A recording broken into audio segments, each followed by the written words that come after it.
Señor, muy buenos días. Gracias por estar aquí con nosotros. Gracias por respaldarnos, sustentarnos, guiarnos, soportarnos, Señor.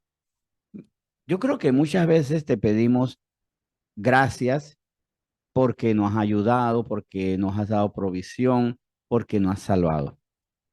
Pero no está de más, por supuesto. Es más, yo creo que eso debe ser una gratitud constante. Señor, gracias por soportarnos.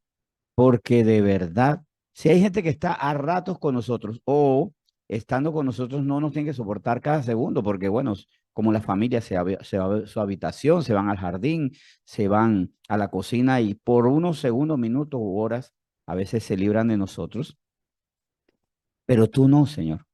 Es más, tu Santo Espíritu mora en los creyentes. Ay, Espíritu Santo, de verdad, perdónanos porque somos templo del Espíritu Santo. Tú moras en nosotros.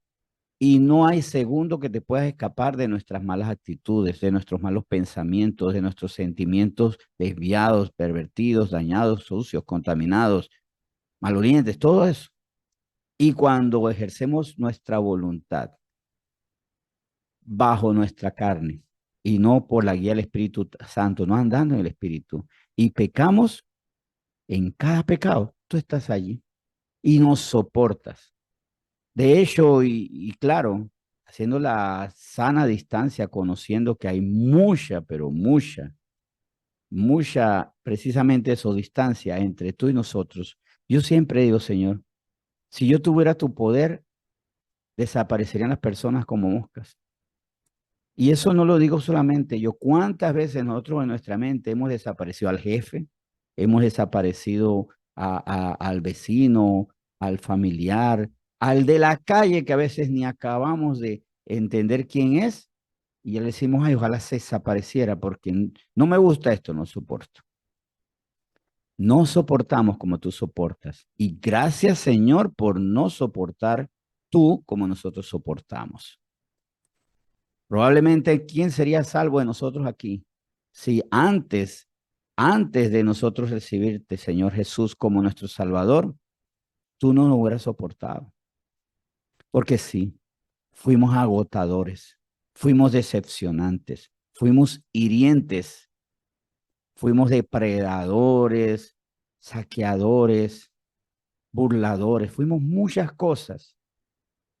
Y por bastante tiempo, años, y tú nos soportaste, aguardando el tiempo de nuestra salvación, cuando tú, poniendo la fe, porque tú pones la fe, porque la fe es don de Dios, y viendo que esa fe la pusimos delante de ti, tomamos la decisión, gracias Señor por guiarnos también, por ponernos pastores, guía, palabra, a veces hasta la canción de adoración adecuada para poner nuestra fe en ti. Por eso entonces tú nos salvaste y fuimos libres de lo insoportable que éramos. Pero Señor, ahora caminamos contigo y muchas veces, por no decir frecuentísimas veces, somos duros de soportar. Y ahora tú no nos contemplas solamente desde afuera. Tu Espíritu está en nosotros. Templos del Espíritu Santo, como dice la primera carta de los Corintios. Gracias, Señor. Muchas gracias por tu perseverancia, por tu paciencia. Gracias, Señor, porque estamos aquí, porque tú soportaste todas nuestras maldades, todas nuestras iniquidades, todos nuestros pecados, todas nuestras rebeldías, todas nuestras debilidades. Y sí, ante tu ley delinquimos, violándola constantemente. Gracias también por tu gracia, Señor. Gracias por tu perdón, por tu misericordia. Gracias por hacernos nacer de nuevo. Y con esto debemos tener claro, si hemos nacido de nuevo, que tenemos que hacernos cada vez más soportables para el Señor, quitándonos todo lo insoportable de nuestra vieja naturaleza y también más motivo de gozo para ti, nuestro Señor Jesús. Gracias entonces por lo que vas a hacer hoy con tu palabra también. Más que ilustrarnos, enseñarnos, volvernos eruditos, es transfórmanos por medio de tu palabra. Conviértenos en lo que tenemos que ser desechando lo que tú no quieres que seamos. Gracias, Señor, y aquí estamos para aprender y para, bien aprendiendo, ejercer lo aprendido con diligencia, sin duda. Gracias, Señor, en nombre de Jesús por tu palabra, la cual queremos aprender con mucho gozo. Amén. Muy bien, buenos días, muy feliz viernes. Y hoy quiero que meditemos en una palabra titulada abundancia de problemas, escasez de solucionadores. Vamos a Jeremías capítulo 1 y en Jeremías capítulo 1 vamos a leer el versículo 10. Mientras que buscan Jeremías capítulo 1, versículo 10, estaba recordando a una familia que conozco que aprecio muchísimo y yo les decía a una de ellos, a la madre de esa familia, porque es madre, padre, hijo, que le decía que ellos parecían un capítulo de Los Magníficos. No sé si recuerdan esta serie que daban en los 80, 90 por ahí en la televisión y en la que se hizo famoso este personaje, este actor Mr. T, ¿verdad? Mr. T o Mr. T, como prefieran llamarle. Y en esa serie a mí me llama mucho la atención algo, que en esa serie, oye, esa gente paraba a tomarse una soda en un restaurante de carretera y ya tenían que solucionar problemas porque donde iban siempre había problemas, pero siempre ellos los solucionaban. Es que era impresionante, ellos no podían ni siquiera pasar el fin de semana o un pasadía en un resort porque tenían que resolver problemas. Donde fueran, si buscaban combustible, si le daba algo en el pie y tenían que ir al hospital, el hospital estaba terrible, lleno de malvados siempre solucionaban. Y como les decía al principio, esta familia eran como los magníficos, se mudaban a un lugar, solucionaban problemas. Pasaban vacaciones en un lugar, solucionaban problemas. Estaban de visita donde amigos de hace años que no vemos para allá. Ay, pero ¿qué pasa? Que tenían años de vivir problemas. Y se metían, intervenían, eran gente muy, muy osada, o lo son todavía. Pero qué curioso, ¿no? Porque eran ellos solos contra muchos problemas, muchas situaciones. Porque sí, como decía, hay abundancia de problemas, pero hay escasez de solucionadores. Y en Jeremías capítulo 1, versículo 10, vamos a ver lo que un muchacho tuvo que hacer ante muchísima gente que estaba en problemando, estaba deprimiendo, estaba devastando, estaba destruyendo. Jeremías 1:10, el llamado que el Señor, nuestro Señor, le hizo a este profeta. Mira que te he puesto en este día sobre naciones y sobre reinos para arrancar y para destruir, para arruinar y para derribar, para edificar y para plantar. O sea, este muchacho, este profeta versus naciones, versus reinos, versus montón de personas. ¿Y qué debía hacer él? Bueno, suena al principio como violenta, arrancar y destruir. Bueno, esto me recuerda a los magníficos. Ellos que hacían, arrancaban del poder a los malvados, destruían sus maquinaciones, les arruinaban sus maquinaciones, de sus conspiraciones, todo. Los derribaban de ese sitio de poder donde nadie los podía tocar para edificar y para plantar, para edificar pueblos, condados más justos y para plantar la justicia. Eso en el caso de esta serie que es ficción, ¿verdad? Pero en el caso de Jeremías fue concreto. Había que destruir, arruinar, derribar para poder edificar y plantar en naciones y reinos donde se había sembrado, cultivado y se estaba cosechando problemas. Vemos que es un Jeremías versus mucha gente. En Mateo 9 se ve esto también a través de alguien entrañable para nosotros, nuestro Salvador Jesús. Él contra el mundo, sí, él contra el mundo, pero él siendo más poderoso que el mundo, por supuesto. Mateo capítulo 9. Mateo capítulo 9, vamos a ver esto. Él contra el mundo, contra los problemas, contra multitudes. pero en el buen sentido, no en plan destructor de la felicidad de los demás, por supuesto que no. Él estaba para edificar y plantar su reino de justicia, de verdad, de paz. Mateo 9, del 35 en adelante, dice: recorría Jesús todas las ciudades y aldeas, enseñando en las sinagogas de ellos y predicando el evangelio del reino y sanando toda enfermedad y toda dolencia en el pueblo. Y al ver las multitudes tuvo compasión de ellas. Paréntesis aquí, estaban mal, estaban mal ellos. Oye, cierro paréntesis, porque estaban desamparadas y dispersas como ovejas que no tienen pastor. Entonces dijo a sus discípulos: a la verdad, la mies es mucha, mas los obreros pocos. Abro paréntesis. Los problemas son muchos, los solucionadores son escasos. Cierro paréntesis. Rogad pues al Señor de la mies que envíe obreros a su mies, o dicho de otra manera, que envíe solucionadores a este entorno lleno de problemas, de personas desamparadas y dispersas. Miren, el problema no es estar solo, sino rodeado de muchos males. El problema no es estar a solas, sino quiénes pueden acercarse a uno en esa soledad. El problema no es que, por lo menos, bueno, estamos en un parque y yo me voy bajo un árbol, mi esposa se va a ver las aguas, los otros a ver si hay pajaritos y le toman fotos. El problema es que en esa dispersión momentánea lleguen los lobos. Allí está el peligro, que lleguen los problemas. Y ¿por qué también me llama mucho la atención y hago ese paralelo con Jeremías? Jesús solo, porque ni siquiera los discípulos terminaban de comprender.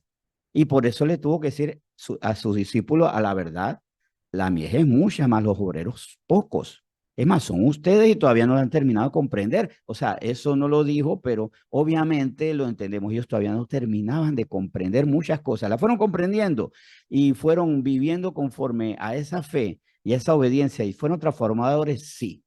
De verdad, fueron hombres extraordinarios. Menos Judas, obviamente, que nunca entendió y siendo un posible solucionador se volvió un problema que lo llevó a su propia destrucción. Para eso entonces nosotros tenemos que asumir este reto con corazones limpios. En Mateo capítulo 5, versículo 8 lo vemos. Mateo, ya que estamos en Mateo 9, aquí nos va a resultar más fácil. Nada más vamos hacia atrás. Mateo capítulo 5, versículo 8, en ese sermón de las bienaventuranzas, ese sermón que estuvo lleno de profundas enseñanzas. Mateo 5:8, bienaventurados los de limpio corazón, porque ellos verán a Dios. No solamente verán a Dios sabiamente, entendiendo su voluntad, los de limpio corazón, porque en su corazón no hay nada contaminado ni contaminante, porque debemos recibir la palabra con corazón limpio, porque los que lo tienen con corazón contaminado entonces comienzan a interpretar y tergiversar la palabra, la voluntad de Dios, o muchas veces a ocultarla. Pero aquí vemos minorías de limpio corazón verán a Dios. Pero vuelvo a decir y digo, ¿no? No solamente lo vamos a ver claramente entendiéndolo, sino que vamos a ver su obra solucionando. Él quiere que seamos instrumentos de solución, que arrancando, derribando, destruyendo, podamos plantar, podamos edificar justicia. Y sobre todo entendiendo que el problema del mundo es que tiene mucha gente que está mal. ¿Saben por qué? Y mientras que buscan Santiago capítulo 4, versículo 1. Santiago 4, versículo 1 nos va a ilustrar al respecto. Pero antes de eso, ¿por qué hay tanta gente que hace daño? Porque cualquiera lo puede hacer. Hasta el más incapaz. Es que miren, ser malo es tan fácil que los tontos lo pueden hacer. El más limitado, el más tonto, el más terco puede hacer daño. De hecho, una evidencia que, que eres tonto, que eres terco, es que pudiendo hacer el bien, la justicia, y pudiendo recibir ese respaldo del Señor, haces mal. Para entrar a las filas, a las nóminas de los malvados, no hay que tener buen currículum. De hecho, tal vez nunca has hecho nada bueno en tu vida. Tal vez nunca hayas hecho nada. Tal vez seas un nini. Tal vez ni lo bueno, ni lo correcto, ni lo indispensable. Solo haces cosas patéticas y ya puedes servirle al mal, por supuesto. Por el otro lado, y les digo, ¿saben qué es lo bueno de hacer el bien? Que el Señor nos da su sabiduría, su protección y nos hace cada día más competentes, más inteligentes. Yo le serví al mal como muchos le hemos servido al mal. Y le puedo decir, tanto ustedes como yo, podemos decir en la medida que queremos hacer el bien, conforme a la justicia, a la verdad de Dios, no conforme a nuestro parecer, nos vamos haciendo más sabios, más inteligentes, más brillantes en medio de tanta oscuridad. En Santiago 4, versículo 1, leemos esta conclusión de esta epístola con dos preguntas que son retóricas, que ya sabemos cuáles son sus respuestas. Santiago 4:1. ¿De dónde vienen las guerras y los pleitos entre vosotros? ¿No es de vuestras pasiones las cuales combaten en vuestros miembros? Bien hubiera podido decir Santiago, bien hubiera podido escribirse en su epístola, por sus bajas pasiones están en guerra y en pleito siempre o constantemente, o entre pausas de paz, de silencio, y a veces esas pausas son porque están durmiendo, o porque están comiendo, o porque están en el baño, o lo que sea, pero viven esa constancia por sus bajas pasiones, por sus pecados. Por eso el mundo lo único que necesita para estar mal es a veces tener gente increíble, increíble, pero sí, gente que busca problemas, pero gloria a Dios, porque ante los problemas que buscamos los humanos, Él no soluciona esto exclusivamente con ángeles. Claro que Él envía a sus ángeles para que acampen a nuestro alrededor, pero nos utiliza a nosotros, a personas que tomamos decisiones correctas y que no nos amilanamos, no nos asustamos, porque más poderoso es el que está con nosotros. Salmos 34:14, eso sí, nos pone requisitos fundamentales para ser solucionadores en medio de todos los problemadores, en todo el medio de todos los que dañan. Salmos 34:14 nos dice lo siguiente. Salmos 34:14. Apártate del mal y haz el bien. Busca la paz y síguela. Entonces, ¿qué nos dice? Apártate del mal. Eso está mal. ¿Qué haces allí, compañero? Por el contrario, busca qué dice la palabra de Dios. Los magníficos de la serie que puse el ejemplo, no es que ellos buscaban el mal, se encontraban con el mal. Ellos no iban a buscar problemas, iban por el refresco, por comprarse unos lentes oscuros de carretera, por comerse un emparedado y se encontraban con el mal. Ellos no lo buscaban, pero eso sí, cuando encontraban, hacían el bien. Volviendo a nuestra analogía, nosotros no debemos buscar el mal, nos debemos apartar de él, pero cuando el mal se nos acerca, entonces respondemos con clamor, con oración, con amonestación, con exhortación, con insistencia, persistencia, nunca cansándonos de hacer el bien, porque si no desmayamos en su momento, cosecharemos.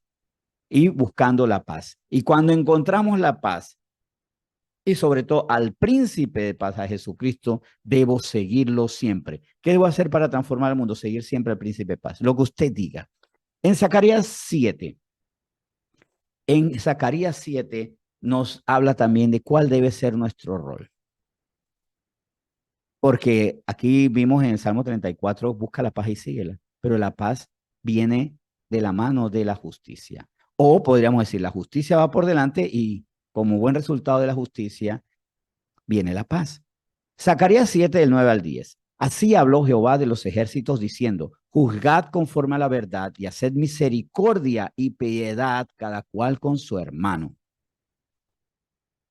Repito, así habló Jehová de los ejércitos diciéndonos a nosotros, juzgad conforme a la verdad, o sea, todo lo que vas a decir que sea conforme a la verdad, y Cristo es la verdad, por eso es que debo seguir al príncipe de paz, buscarlo y seguirlo. Haced misericordia y piedad cada cual con su hermano, no con la venganza así, ahí a flor de piel, no, misericordia perdonando. Y el versículo 10, no oprimáis a la viuda, al huérfano, al extranjero, ni al pobre, ni ninguno piense mal en su corazón contra su hermano. Debo pensar con justicia. ¿Con qué justicia? Con la que es conforme a la verdad. Sí, que está mal, pero Le digo al que hace inutilidades, inútil, bueno para nada, no, porque Dios no hace buenos para nada. El pecado convierte a lo útil en bueno para nada. Es más, diciendo, deja eso. Tú eres valioso, tú puedes hacer, es más, tienes que hacer cosas importantes, valiosas, con con el don que has recibido, con la inteligencia que has recibido. Desecha esa maldad. Y dentro de esto también la lucha espiritual. ¿Qué nosotros hacemos cuando vemos el mal y no comprendemos el bien? Cuando no comprendemos el respaldo espiritual. Actuamos demasiado con los puños cerrados y no con las manos al cielo. Usamos la lengua para insultar y no para orar. Insultamos al que hace mal, pero no le oramos al Señor para que los convierta. Porque recuerden que así mismo Jesús dijo, oren por los que los ultrajan y persiguen. Dejen de andar tomando venganza. Hay muchos problemas y hay tan poquita gente que se dispone a solucionar. Dos personas se agarran a puños en la calle y hay muchos celulares que se encienden y muchos futuros TikTok, Instagram con comentarios cómicos, pero muy pocos y a veces ninguno que quiera separar la pelea, que quiera llevar paz, que quiera que ellos se reconcilien los que están ahí haciéndose daño. Ahora, ante eso, a nosotros nos quedan dos caminos. Ser de los que generamos problemas, los que o vemos los problemas. Los que generamos problemas o los vemos y no hacemos nada, o los que aportan soluciones, obviamente sin generar problemas, porque si somos solucionadores no podemos estar entre nosotros peleando. Tenemos que tener una fe, un amor provenientes de personas nuevas, que hemos nacido de nuevo. Hay demasiados problemas y poquitos que solucionan. Y ante eso no nos preocupemos. El Señor está con nosotros y Él manifiesta su poder. Y por la oración de un fiel intercesor, en vez de un diligente acusador e insultador, el Señor puede hacer mucho. El Señor quiere hacer mucho. Por la exhortación ante tantas tonterías que se dicen unos a otros, el Señor puede hacer mucho. Y tal vez sea yo el único que amoneste a aquel que está haciendo mal, porque recibe muchos elogios y el Señor con eso hace, simple, llanamente o diligentemente. Hagamos lo que el Señor nos dice. No creamos en multitud, porque esa es la otra. Creemos demasiado en el poder de la multitud y por eso no le damos lugar al poder de nuestro Dios que vence multitudes, que nos dice, haz lo que tienes que hacer, hazlo pronto, hazlo ya, hazlo constantemente. No seas del montón, no seas mediocre, porque para ser malo, vuelvo y repito, puede ser un gran mediocre o puede ser un incompetente total. Es tan fácil que muchos ocupan ese lugar y siempre hay espacio en sus nóminas. Nóminas muy mal pagadas porque la paga el pecado es la muerte y el arruinar familias, el destruir a los seres queridos, el contaminar, el deteriorar más la tierra. Meditando en esto, entonces, oremos. Pero antes de orar, examinemos también. ¿Somos de los que buscan problemas, los que los miran o de los que los solucionan espiritualmente? Somos minoría. El Señor ya lo contempló. Los enviaré en medio de lobos. Pero no teman, no teman, porque el Señor está con nosotros. Vamos a orar. Señor, yo bendigo a esta iglesia que es pequeña, no es una mega iglesia, tampoco es que queremos ser una mega iglesia, sino es más, si llegáramos a crecer, en vez de hacer una mega iglesia, que seamos muchas iglesias multiplicadas en diferentes lugares. De hecho, por eso estamos orando también para que por supuesto, se cumpla nuestro anhelo de abrir sede en Veraguas o sedes en Veraguas, abrir sedes en Coclé, en Penonomé específicamente, y por supuesto también allá en Ciruelito, ¿verdad? Ahí, señor, perdón, no es el nombre del lugar, Caimito, perdón, en Caimito. Bueno, pero en Penonomé, en Ciruelito también, ¿por qué no? En Caimito, señor, pero también más sedes aquí en Panamá, porque aunque somos pocos, mucho tú puedes hacer, porque no formamos y no queremos formar parte del mediocre o patético grupo de los que buscan problemas. de los que le falta sabiduría, los que dicen no hay Dios en su corazón. ¿A qué grupo pertenecemos? O siendo llamados a ser solucionadores, ¿estamos en la banca? Porque si estamos en la banca, el Señor quiere que salgamos a la cancha. Él es el director técnico y Él puede poner a cuantos jugadores quiere. Tú, Señor, tú eres el director y tú pones a los dispuestos. Gracias, Señor, por presentarnos este propósito tuyo, porque este tema, Señor, tú lo mostraste porque es tu propósito, que seamos solucionadores y no otros dolores de cabeza. Señor, gracias por esto que nos has hablado. En nombre de Jesús, por supuesto. Amén.